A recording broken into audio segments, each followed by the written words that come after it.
Coming up in this Fincast, another cool plant for your aquarium, and I'll tell you why you really like it.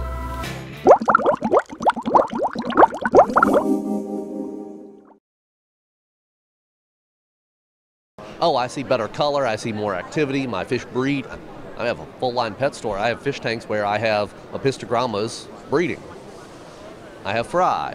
I have lots of fun stuff going on.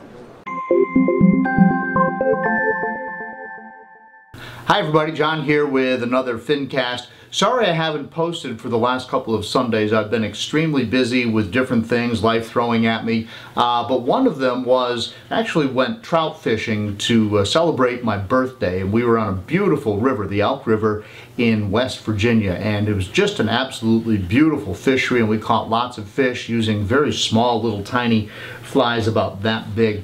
And I don't mean to talk about fishing so much, but I found sort of an interesting parallel that leads me to the reason that we love our aquarium so much. And let me throw this at you and see what you think. While we were on our way to fishing, my buddy Gary and I were listening to a podcast in his truck. And we were listening to one of these fly fishers wax on philosophically about why people love fishing so much. And he was talking a little bit about the fact that when we do go fishing and we catch and release the fish, so many of our friends look at us and say, well, why go through all that energy and all that effort if all you're going to do at the end of the day is release the fish?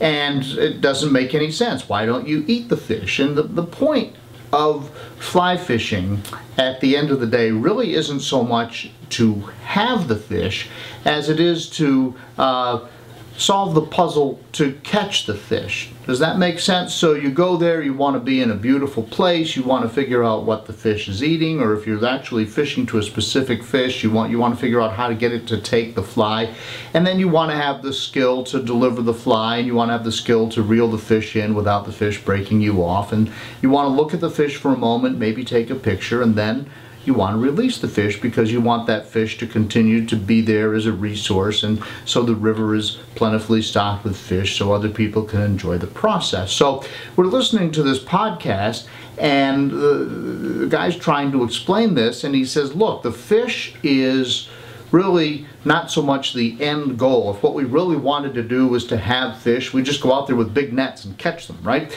So you don't really want to have the fish so much as you want to fool the fish. And so the way he put it is the fish is just a participant in the process. Okay? So what's that have to do with aquariums? And by the way, a lot of people will look at those of us who fish and say, but you love fish in your aquariums. You know, why would you want to go out and hurt them in the wild? Well, again, it's just a participant in the process. So what does it have to do with aquariums?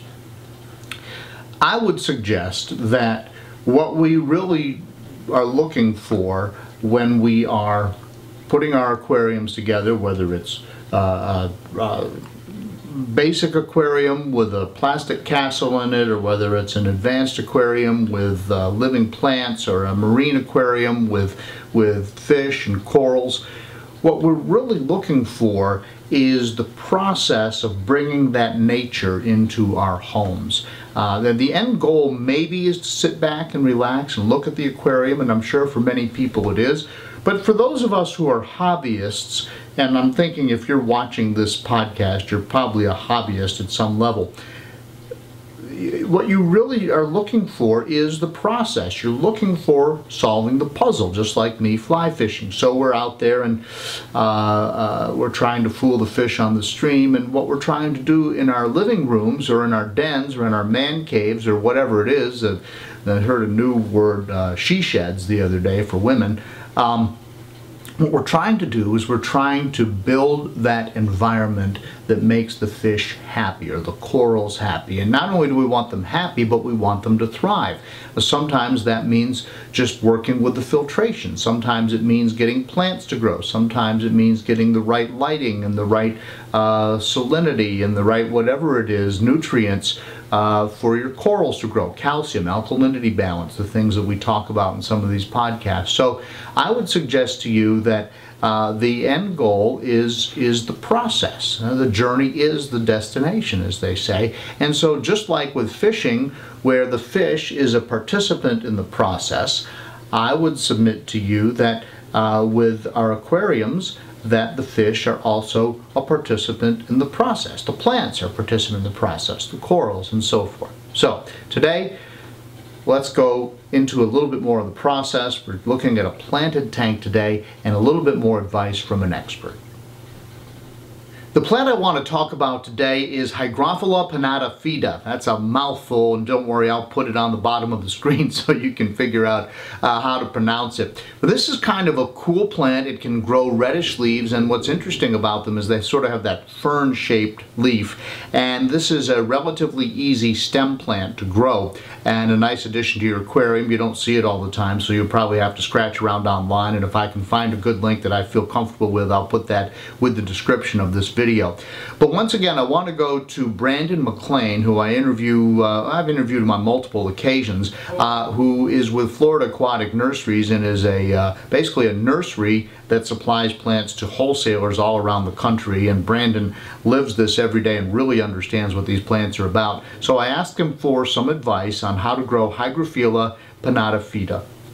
First, we're going to talk about Hygrophila pinnatifida, which is a stem plant to be used in the aquarium. It has a really nice fern-like leaf appearance to it with a pinkish purple underside and a dark green top side to it.